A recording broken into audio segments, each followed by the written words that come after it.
Glenn McCrory, Boxing Social, and I am privileged on coming very close to fight time to be joined by Tyson Fury. Tyson, I must say it's great to see you, and thanks very much for giving us this privilege. Anything for you, Glenn. Anything for the Glenmeister. Do you know what I've got to say? You know, we were out there five months ago in Spain, and I've got to say, I'm massively impressed with the massive journey that you've been on to do what you've done, to get yourself in shape, to bring yourself back to this point, to look fantastic. Been watching in training, you look sharp. You look sharper than you were before you went away. Yeah. So what have you done to do that? I tell you what I've done, Glenn, and this is being very honest with you. I fell in love with boxing again. You know, you've been married, haven't you, Glenn? Few times. And you know, you've been in long relationships, haven't you? And sometimes when you're in a long relationship, the love sort of like fades down, relationship fizzles away, doesn't it? Yeah. You can either do one or two things. You can fight at it, or you can divorce. Yeah? And in order to fight, you've got to start spicing up a little bit, haven't you? You've got to change a few things about. Sure. And that's what I did. And now we changed that, worked our differences out, me and boxing, and then we're back in love. I love boxing and boxing loves me. So that's what's giving me the motivation, the drive to do all this stuff as well, like the love for it again. Where before it was no secret, I never had any love for the boxing, I fell right out of it. You climbed the mountain, you climbed the very peak of the boxing mountain, and then you were pushed off the top of that mountain. How, you know, you literally pushed off, I felt. How did that feel? To be honest, it wasn't so much of a push, it was more of a jump off from my side. Was it, yeah? I just didn't want to fight anymore. Right. I didn't have no motivation, no desire to fight on. And I always said to myself, I wouldn't be one of those people who just fought on for a paycheck and whatever, unless I loved it. Don't forget, I've been doing this all my livelong life, and it's something that I've loved and hated and loved again and whatever. And I would never do it just for money, because it means more to me than that, boxing. I fight for honour and respect to my family. I don't just fight for a paycheck. I have to go in there and get punched in the face just for a few quid. So we've all got bills to pay, but I can earn money other ways, so it wouldn't be for me.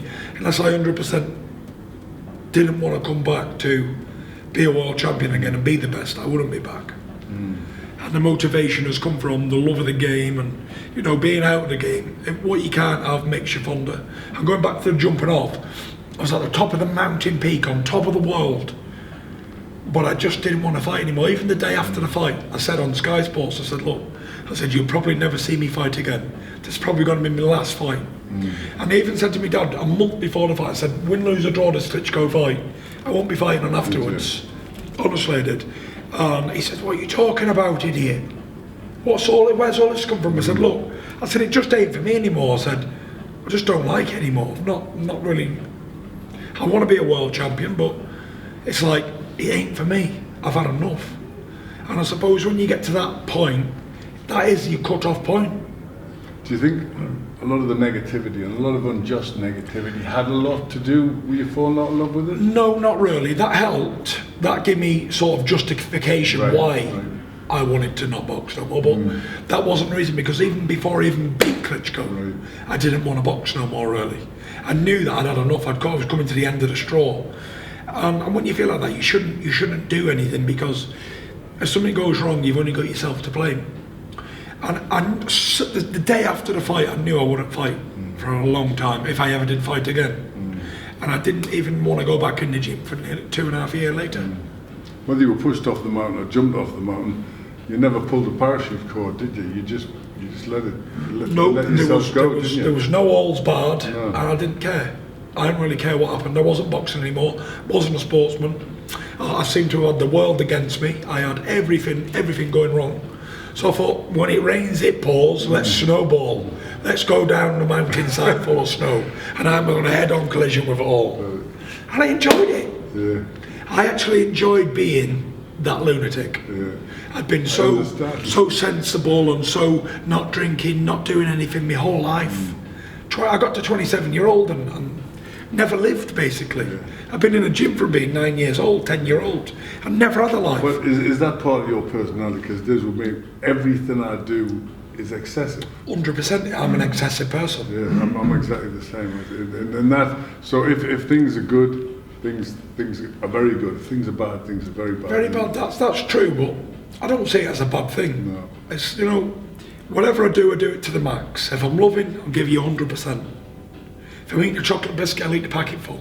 I'll look for more. If I'm drinking, well, I'm not even going to go there, because we all know what I'm like when I'm drinking. But it's, what can I say? It's been a fun ride and I wouldn't change a thing. At what point did you think, right, the ride's over, it's time to come back, it's time to go the other way? I got, to be honest, it was the fact that nobody thought I could do it. The fact that I had 8.5 stone to lose, mountain to climb. I had court cases in front of me looking at 12-year bans for no reason at all. I had fines, I had everything battling against me. But the one thing I did have on my side was the big fella upstairs. And you know what, I was going out drinking, I'd trained for 2 days, and I think, oh, I want to come back, and then every time I got drunk I'd think, get me a fight, I want to fight now. I want to start training on a Monday morning, this would be Sunday night basically. Be out till 6 in the morning, in the morning I want to train. And like, I do a couple of days training and end up in the pub again, and then I'm going to be the heavyweight champion of the world again. You know, it's false courage, isn't it? Do you know what? And I got home one night and I thought, I was going out early, coming back late, days later, got a wife and kids at home, and I thought, I can't keep doing this. I didn't feel well, I was suffering with depression, and the only way I could cure it was getting drunk. And I didn't care about anything when I was drunk. And I liked it that way. Because reality was, I felt like everyone was saying, oh, he's had the world in his hands and chucked it all away. But they didn't know the real story behind it all. The fact that I didn't want to box anymore, that was my personal choice. It wasn't for the sake that I had my licence took off or anything. This come ages after I already made the decision. I wasn't going to box. But self-inflicted, I decided I didn't want to box anymore. And that was it, so I went AWOL, but it was what it was. I enjoyed every minute of it. Until it gets to a point where you don't enjoy it no more. Yeah. And you don't know you've got a problem until you've got it, basically. Yeah. And I'm like, I've not got a problem. And then like, I don't go to the pub because I've got a problem. I go drinking because I want to, basically. And that's my attitude I had. I was like, I do this because I want to do it. I don't do it because I need to or I'm forced to, or I feel peer pressure. I do it because I want to do it. And it wasn't until I started to try back training again, and then I thought, you know what, I can't be bothered, let's just go to the pub. Let's go for a drink. And I'll be back in the drink again. Like, I've been into training 2 weeks and I thought, you know, I'm back on the drink, fuck it, I can't be bothered, get rid of it. I'm not bothered, I'm not boxing no more. I'd rather go to the pub and live a normal life. Everyone else was like, they can go to work, come home, switch off and have a beer, have a bottle of wine, whatever they want to do. Go on holiday with a wife, drink, whatever. And then there's me, trained for 30 years, 25 years, however long I've been training. And like, I can't do this. And I'm a man, nearly 30-year-old with 4 kids and a wife, with responsibilities and whatever. So I'm thinking, I want to do whatever I want to do for me, not for boxing, not for anything else. I want to enjoy my life, what I have now. I've worked hard all my life, and I want to enjoy it. So I think I lived more in them 2 years than I did, and a man could live in 30 years. But I enjoyed it, and it come to a point, like I said, where I wanted to get back training, and I couldn't, because I was that fat and I had a mountain to climb, and I didn't know where to start, basically. So basically, one night I went home and got on my knees and started crying to God. And I said, please God, I said, stop me from doing all these bad things. Not that I was doing anything strictly bad, I was just kept going out all the time and messing around, being a lunatic. I said, I don't want to do this anymore. I said, but I can't stop myself because I'm in a role now and I want to do it because I enjoy it. I said, but I don't want to be that person.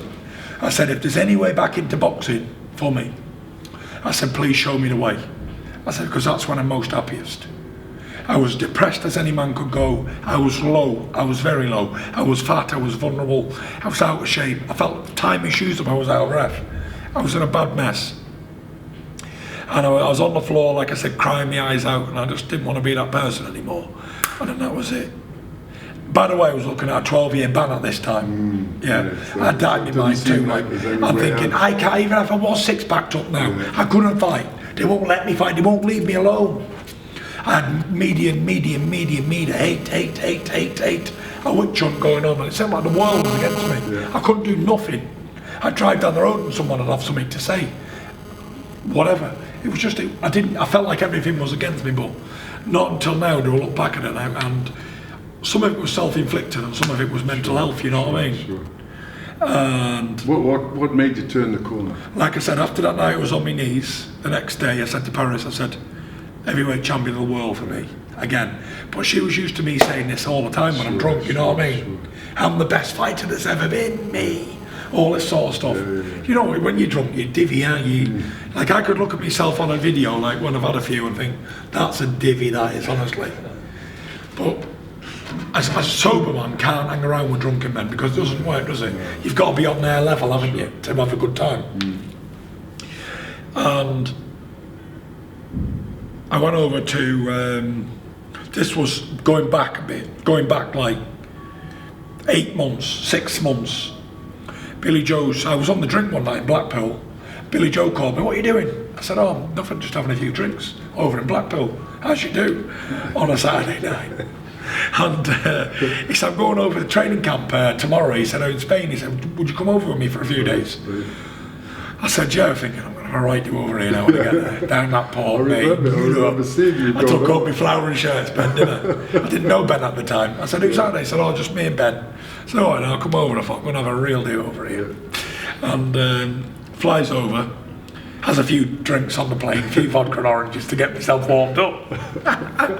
Lands, Ben said, right, we're in training in the morning. So, all right, no problem, may as well have a few more now then. So I got on a session that night, Ben, didn't I? Yeah. And woke up the next day and that was it. He said, right, we're going to go for a 5-mile run. But in my mind, I could run 30 miles, if you know what I mean. Yeah, no problem. But I was 28 stone. So Ben said, no, you just walk it. I said, no, I'm going to run it.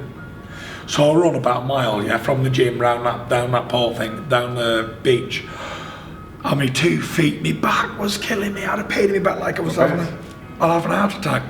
I said, I can't run anymore. I've got to walk, Ben, yeah.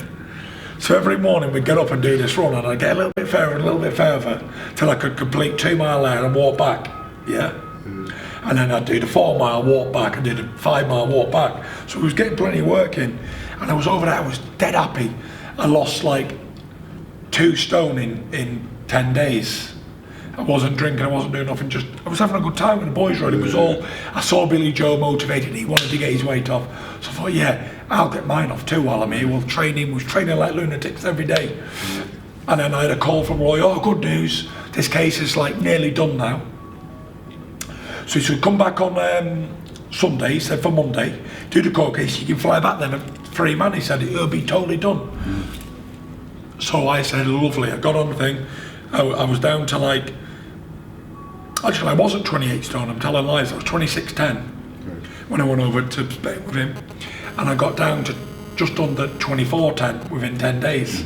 So I thought like, I thought like I've lost a good bit of weight, I'm looking well, like, you know what I mean? 24.10. And goes back to London, goes to the suit shop, gets myself a nice suit on, shirt, tie, bought myself a new pair of shoes. I'm thinking, I'm looking the business here. Had an haircut and a shave, 2 stone off in 10 days. I'm going to go in this room, get it all sorted, fly back out there. That's it, it's on, game on, we're back. Goes in the thing. Everything was going great, and they just said, right, we want to adjourn this now. Wallop, October, bang! And that was in the middle of the summer, like now time, wasn't it? Yeah. Oh, that was it. I said, adios boxing. I said, you've caused me to do this again. Thank you very much. I said, I'm in London, bye-bye, gone. I went straight to Aaron, straight upstairs in that bar, wallop, wallop, wallop, wallop. Blinded, singing, I was having a good time. I said, hey mate, fetch me some raviolis over on your best pizzas. I never had to drink anything for about a month, yeah. And then that was it. I said to Ben, I said, look, I said, they've ruined me again, they've destroyed my life. I said, they're not going to be happy until they kill me. I said, that's it. it was going all my favour, yeah, and then they adjourned the case for another, right until like December this time. Right. So that was like, that may as well have been 10 years in advance when you got my mentality, when I want everything today or tomorrow. Sure. And that was it then. Ben and Billy flew home. That fight got cancelled. Billy Joe got an injury, whatever, did he? And that was it. I never spoke to Ben. For how long, Ben? I spoke to him like just casually, like what you do, whatever, as a mate. Yeah. But not as like I wasn't training, was I? And how long after? November. Yeah. Yeah, we stayed speaking for a few months, then he changed his number about 4 or 5 weeks, didn't hear from him, and then just, it was so random, he was just like, bang, yeah, you ready to start?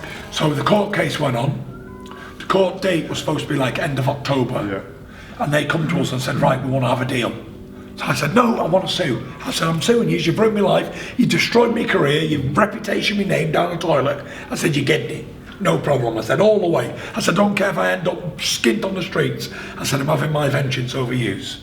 So anyway, my lawyer explained everything, and they said it could take 5 years to get this, get that, whatever, drag on more. He said, if you want to ever box again, he said, I suggest we nip it in the bud now. He said, because these could drag this on for another 3 years. And that was that. We agreed to pay our own court costs and nip it in the bud, no contest. Like it got done like, just gone. It was out. There was no charges. There was nothing. It was like I'd been out 2 years already. That was your punishment, sort of. And they said, right, let's just call it quits. They say it's ineligibility with the 2 years he's already off, and that's it. You're done. You can fight tomorrow. Fantastic. So that was it. Then I was like, You're away. I'm back. I went like, yes. Although I had a massive bills to pay with these lawyers. Yeah.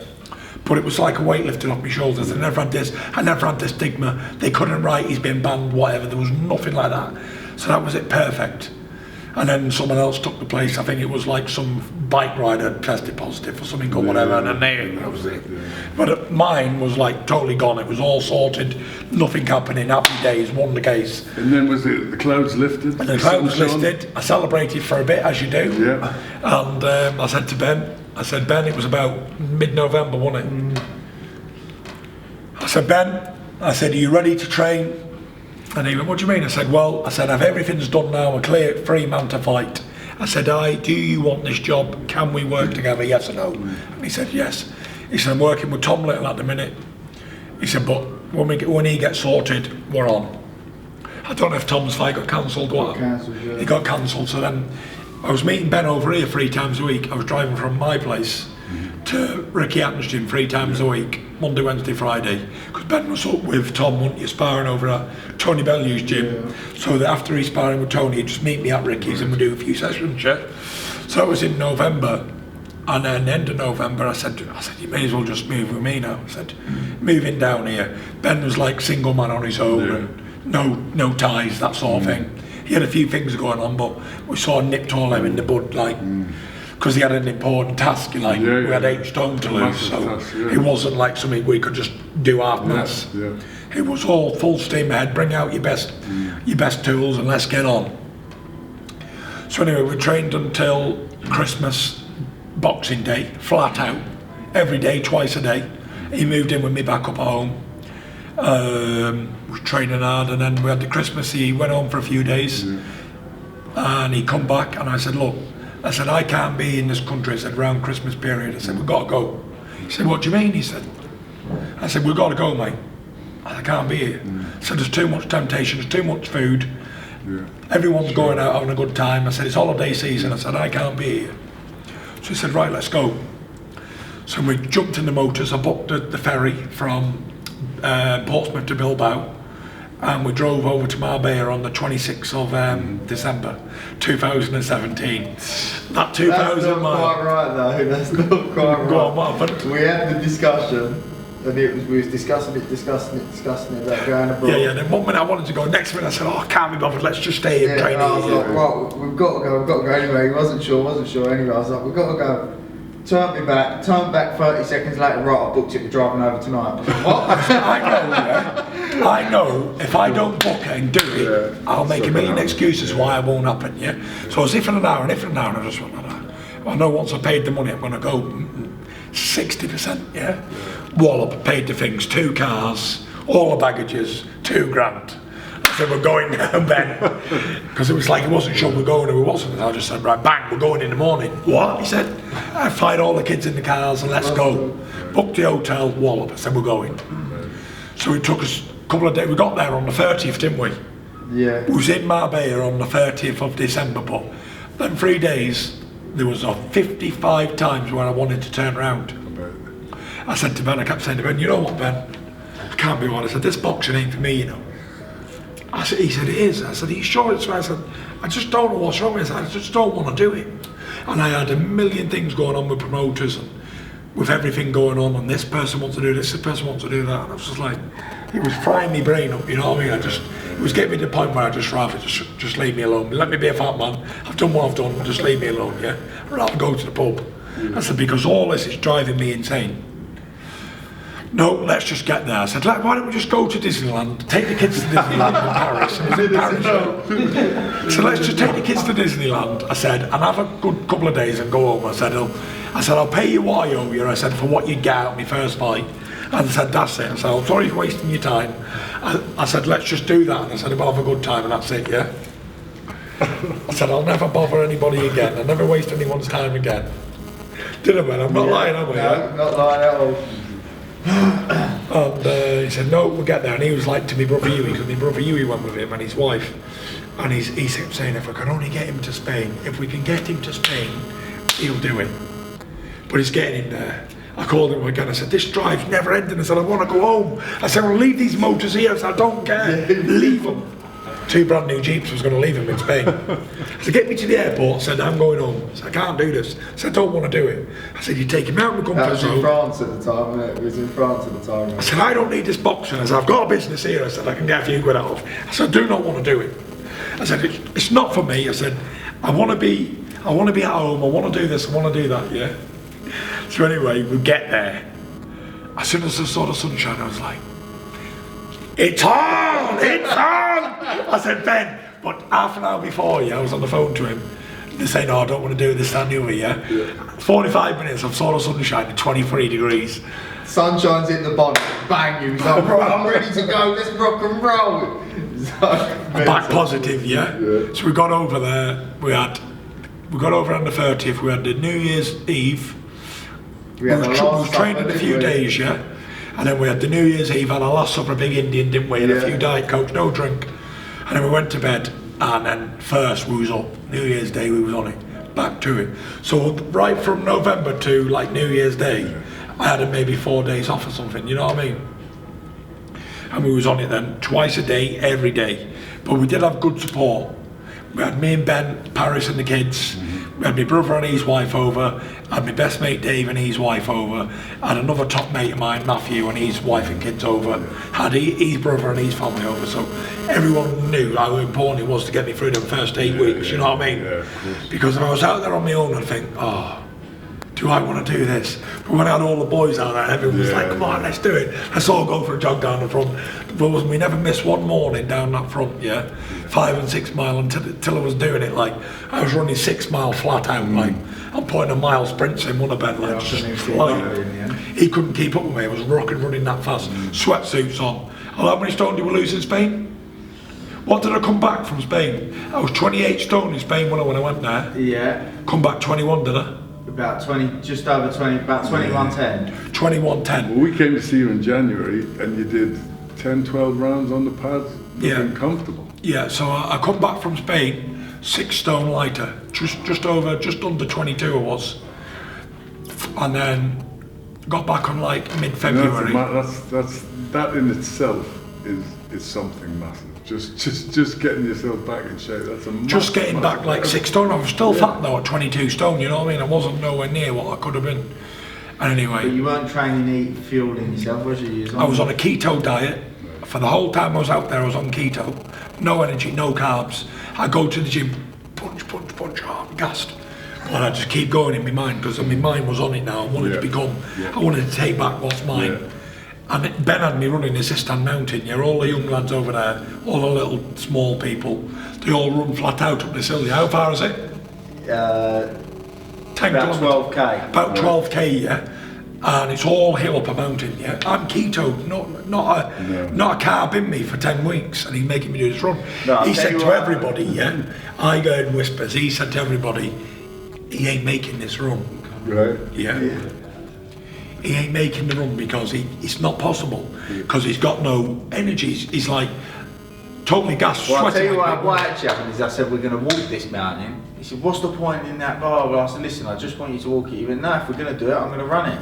I thought, he ain't running this. No way. Listen, this is a separate men from boys. Challenge, Yeah? don't you? You need the challenge. So anyway, I said, I'll rather die here today than quit on this mountain. There's about 15 of us all running up this mountain. I ain't gonna quit. I'm the heavyweight champion of the world. I'm gonna stick in like a lion up this mountain, yeah? All set off running. They're all little people. They're all flying in front of me. They're all like 8 stone, 9 stone, yeah? I think the heaviest one was Ben, 14 stone. Ben's took off. I'm not keeping. I'm going on my own pace up this hill. Got a sweatsuit on me as well, by the way. Right. Yeah. And I can see it got to like 6k and I thought, oh, this is killing me, yeah? Oh, I kept going nice and steady, nice and steady. And anyway, I could see the boys in the distance. Oh, I've caught them here. And my pal Matthew was right beside him the whole way in his Jeep, had music on. You alright? Do you want to have a drink of water? He's chucking water on me. Come on, he's going, we're there, you're making it, my boy. He's going, get up there, my boy, won't he? That's where they come from, wouldn't it? So anyway, I see as gets to 11k up this mountain. I thought, do you know what? I'm picking the pace up now, and I'm getting behind these lads, and I'm overtaking a couple of them. Yeah. I say, see you in a bit, boys. Come on, Matthew, let's go. I'm seeing the hills like that, and they're pulling back when I see the hills. I'm going faster. So I gets to 12. They stand top, and I can see the race. Whoever's at the top's already there, waiting, you know what I mean? I'm going there 10 minutes. I said, what are you stood still for? I said, mere mortals, I said, normal boxers do the 12k. I said, the Gypsy King's going to 15. I said, keep going. No. What did I have everyone doing? Yeah. Going to the 15, yeah? I got to the 14. I said, right, sprint race to the end. I can't do it. I'll show you what I can't do. I said, everyone in the line will have a sprint, yeah? I'm still 20 on stone, and yeah, fat as a pig. I out-sprinted every man there, didn't I, Ben? Even the 10 stone men, yeah? Out-sprinted them all after all this running, and then we got over the line for the 15k. Do you know what? Just seeing you and hearing about it, you're enjoying this now, aren't you? Oh, I was enjoying it, yeah. And then he said, oh, he's give me a time. Oh, the fastest heavyweight to ever do this run was such a time. And I smashed it by about 7 minutes, didn't I? Yeah. But that was to the 12, and I kept going to the 15, yeah. Then he come down and there was a prayer. There's a prayer on the wall. So everybody got out and had a look at it, and that's a nice bit of artwork. What does he go and do? First one to the top, a load of So right up the side of a mountain, yeah, like that, boom, boom, boom. Right. It's St. Michael's Cave. So it's like up a mountain, all big stairs going up. I said, go on then, first one to the top. Whoa, straight to the top, one of them. But in my mind now, I'm like ready to fight, you know what I mean? I could have fought then. We come back from there, back to the UK. I hooked up with my strength and conditioning guy, Christian. And I said, right, we're back in England now, so you come down and we'll work out. He said, yep, no problem. So we started working 3-4 days a week, didn't we, Ben, with Christian. Me and Ben would be working together every day. Craig sorted the diet out when we needed tweaks and whatever. Sure. And until we got to what was back home, and I was feeling all right, feeling good, 21 stone. Like 4 or 5 weeks at home. Maybe under 20 stone, 4 or 5 weeks back at home. Just kept going. Craig kept adjusting a bit of diet and whatever, a bit more carb, a bit less, whatever. And then I said, right, we've got 8 weeks now, Ben. And you've held yourself up here. And I've been in here for 8 weeks. That's, you know, I mean, a lot of guys don't do that for world title fights. You know, doing this for your first fight back, you've left nothing to chance. Well, I see this fight as I'm defending my lineal status. Sure. So this is a world title fight for me, and I've done everything correct. It's cost me a good few quid. I've only invested into myself though, and I've enjoyed every minute of it when I got to Spain and every minute I got back. And we haven't looked back since. For the final week, Greg's been here now, adjusting my diet again and again and again. And he's giving me more carbs now, so I'm filling up and I'm feeling good. And I've taken on board a lot of water and losing weight. More food, losing weight. I've seen clips of you in training. You look better than I've ever seen you. If Yeah. I'm honest, better than before Klitschko, better Yeah. than Klitschko. And speaking to Ricky Hatton today, you're always thinking that you really, is he doing everything right? Ricky today, obviously Ricky's going to tell me that Ricky says you're looking in sparring better than ever. I think Ricky's exact words were, the other tales are just loaned out, Glenn. Well, if it's anything to go by with a mindset and determination and willpower, I have lost 8 stone to date. I was 28 stone 7 and today I'm 19 stone 7. Mm-hmm. So that's willpower in itself, isn't it? Yeah, And if I ain't a living testament that anyone can come back and do whatever they want to do in life, if they want to do it, if they decide they really want to put it in, they can. It's a great inspiration. It's a great inspiration for kids, for young boxers that, if they'd seen you 2 years ago, a year and a half ago, to where you are now, back on that journey. But it's now the boxing. You've done the weight, you've done the condition. You are. What's your journey going to be all about now? It starts Saturday. Saturday. The first step back in the blocks. First race Saturday. Listen, Tyson Fury, 23 wins, 1 loss, 21 KOs. Yeah. Former cruiserweight, moved up to heavyweight once before, lost to Char, who's now a world champion. He's a puncher, he's got a puncher's chance, and you can't underestimate anybody. I could have got somebody who didn't have a great record and knocked him over in a round or whatever. But I've done the work, I've done the training, I've done everything correct. I want a good few rounds. If he can take me a good few rounds or whatever, then I'll be happy. But if I blast him out easy, then blast him out easy. We'll see how much resistance he's got. Him and his brother are known to be resilient, tough men. His brother fought Herbie Hyde and Juan Carlos Gomez. None of them stopped him. So he's the same. I don't know if he's going to be stopped or outboxed or whatever, but I'm here to put on a show. I've trained hard enough. I've had hundreds of rounds in sparring. So I'm going to knock him spark out. And you know the game. You know it more than anybody that it's also the critics. They're all going to be there. They're all going to be people are all going. There's pressure on you because people will be looking for anything they can see that's wrong with you. So it's also about how you look and how you take care of business. 100%. Look, I'm there to put a show on. I'm here to entertain the fans. It's just a return of the Mac, isn't it? It's been a long time coming, 1,000 days, and we're there. We're going to have fun in with Ben. 100%. Me and Ben has put our life and soul into this, and I ain't just doing it for me, I'm doing it for the people as well. Everyone who's depressed and oppressed, I'm doing it for Ben as well. He's got his reputation on the line.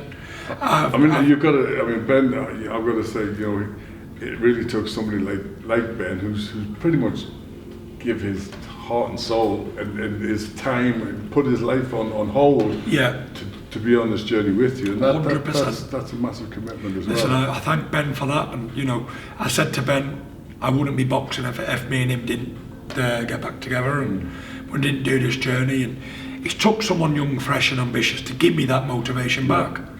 You know what I mean? Like something new, give me new challenges, speed and everything. Like the pad work's been sensational and he's done everything correct, Ben. As a young up and coming trainer, I highly rate him, highly. He's sharpened me up so much. I'm not just saying it because I'm here and whatever, but I am the fastest heavyweight on the planet, barring none. And I've got the best defence too. And if anybody can hit me in fights, they deserve a medal, because I believe I'm untouchable in the ring at the moment. We'll talk about further down the line, because obviously I'm over the moon as a fan of boxing, as a fan of yours, as a commentator and all the rest of it. It's great to see this journey. It's great in my lifetime to see what you've done and to follow you. So we'll talk about the challenges that's coming up later. But just a couple of questions to finish off, Tyson. If the fight happens, Joshua Wilder, your pick for that one? Yeah, I really have to have a good think about it. I thought about it quite a lot, to be honest. And the way they're carrying on, they're going on like a pair of idiots. I want this money, I want that money. The 2 world heavyweight champions, one saying he's the A side, one saying he's the B side, this, that and the other. I want this percentage, no, you're going to get this one. TVs, promoters, trying to make it very hard to make fights, or pretending it's hard. But at the end of the day, if the 2 fighters want to fight, do a 50-50. They're both world heavyweight champions, unbeaten, knockout artists. Why should one man take 80% of it and the other man take nothing? Why would anyone want to do that? If they want to fight that badly to see who the best is, they're both equal men, they're both blood and bone. There's no difference, they're both Olympians, they're both tall, they're both unbeaten, they're both world champions. Let them fight in an equal right. Why should one man take all the money and the other man have nothing? Why should that happen? That shouldn't happen, and it shouldn't be about business anyway. We all need money. We're all getting well paid anyway. The money I'm hearing is getting chucked around, 50 million and all this, ain't to be sniffed at anyway. Whatever half you get, do the fight, let the best man win. And who would win? Whoever lands that punch first, really. They're both big punchers, and they both stand and they want to look for one right hand. Both haven't got a boxing cell between them, but the big old plodders coming forward, swinging big hooks. They'll do damage. They'll meet in the middle like that there, and one will throw big 1-2s like that, and one will throw big hooks around the corner. So I always believe a straight punch will get there first. I'm not just saying it. I'd like Joshua to win because it'd build up a big fight for me and him in the UK. Me and Joshua to fight here is bigger than me and Wilder or even Wilder. So I'd like Joshua to win, but I just see that straight punches are always quicker than hooks, and I believe that Wilder has the edge in speed, and I believe he gets on his tash before the other way around, and that'll be it. He'll evaporate, and once he gets clipped proper, he won't get up. When you're not getting hit by a 40-odd-year-old man, you get walloped by a young lion, and he is awkward. They don't call him Wilder for nothing. He's a dangerous customer, and you can't beat him by walking onto him and taking punches on the defence. They just announced today Dillian White, Joseph Parker, which obviously, you know, all these fights have an interest to you because, you know, future opponents. That one, who do you think that one? I think it's a good fight, to be honest. Joseph needs to redeem himself. He's a lovely person, and I get on well with him, but the fight with Joshua, I'm not just saying it, but it was rubbish. The pair of them were afraid of each other, in my opinion. Joshua done nothing apart from go backwards and forwards and throw a jab back and forth, and Parker did nothing apart from trying to lean back away from a few shots, try and make a couple of jabs here and there. You're fighting a world title, you're defending your world title. Either win or lose it proper. Both of them. Not one of them were willing to take a risk. The referee didn't do anything. The referee didn't do him any justice, he didn't land fight. So Joseph needs to redeem himself, and I think because he needs to redeem himself, and he knows he needs to do it, then you'll see a different Joseph Parker. But then again, Dylan White's on the improvement. Yeah, he is. He's on the up. He's coming off a great win over Lucas Brown, and you can't write anybody off, especially someone who's had experience like he's had. He's been in them losing fights. The one fight with Joshua. He's been in there with big men, small men, fast men. It's no easy fight. I think it's a real 50-50 fight that, and whoever wants it most will take it. Tyson, They both got points to prove as well. good luck in a couple of days' time, mate. I'll be there cheering you on. Yeah. Thanks very much for this No privilege, problem. mate.